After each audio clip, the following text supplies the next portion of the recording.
diprediksi meningkat tahun ini. Investor properti mengincar Indonesia meskipun pertumbuhan ekonomi masih dibayangi stagnasi.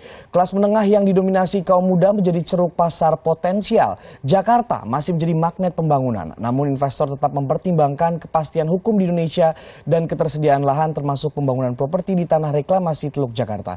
Berikut pandangan CEO Crown Group, salah satu pengembang properti terkemuka yang akan menanamkan investasinya di Indonesia. Ini adalah tren satu global shift di seluruh dunia, di mana seluruh orang di seluruh dunia sekarang ini 55% tinggal di kota. Di projected 2050 akan 75% orang akan tinggal di tengah kota.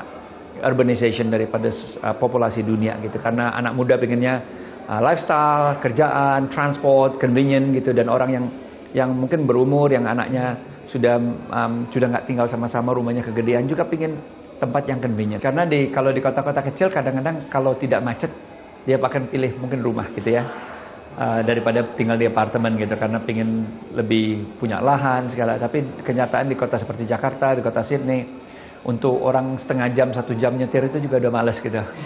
Nah tetap ada market seperti itu.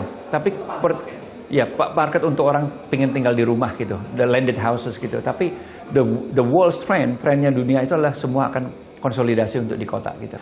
Nah, proyek yang kita udah kerjain adalah satu di daerah barat dari Jakarta ya, barat ya. Itu akan kira-kira investasi 3,5 triliun, harga jual kira-kira mungkin 5 triliun, dan kita lagi pemikiran bagaimana untuk menjadi sangat luar biasa. Yang satunya 10 hektar itu daerah dekat Jakarta, tapi saya nggak pengen kasih tahu dulu lokasinya di mana. Dan itu kita mau kembangkan untuk jauh lebih besar lagi lokasinya gitu. Jadi bukan hanya sebagian satu gedung, tapi sebetulnya kita ingin building the city of the future. Not a future city, tapi the city of the future. Konsep Silicon Valley, konsep bagaimana kita membawa akselerasi digital ke Indonesia. Karena menurut saya Indonesia diberkati banget dengan anak-anak muda, generasi muda, dan banyak sekali anak mudanya gitu. Dibandingkan negara maju seperti Australia dan Jepang yang lebih banyak sudah masuk ke arah pension age. Jadi produktivitas Indonesia kalau digarap dengan yang benar akan sangat luar biasa.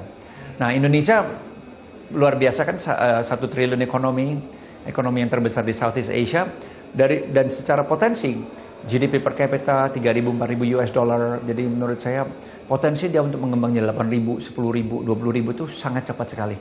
Nah, ini yang akan menurut saya bahwa mata dunia akan sekarang tertuju pada Indonesia. Menurut saya the biggest problem untuk Indonesia adalah kepemilikan tanah. Jadi menurut saya anjurkan untuk pemerintah buat satu KPI atau Key Performance Index misalnya. Kalau pemilikan tanah itu masih belum beres total, mungkin tahun ini 10% lebih lah gitu. Mungkin start dengan big city dan dibereskan semuanya sehingga tidak ada yang namanya sertifikat ganda. Nah, ini yang membuat orang mau masuk. Waktu kita bicara dengan investor kita dari luar negeri, selalu terbenturnya adalah soal kepemilikan ganda yang seringkali membuat menjadi masalah. Nah, kalau itu dibereskan, harusnya sudah tidak ada masalah tentang sengketa, ya kan? Semuanya jadi beres. Beralih ke informasi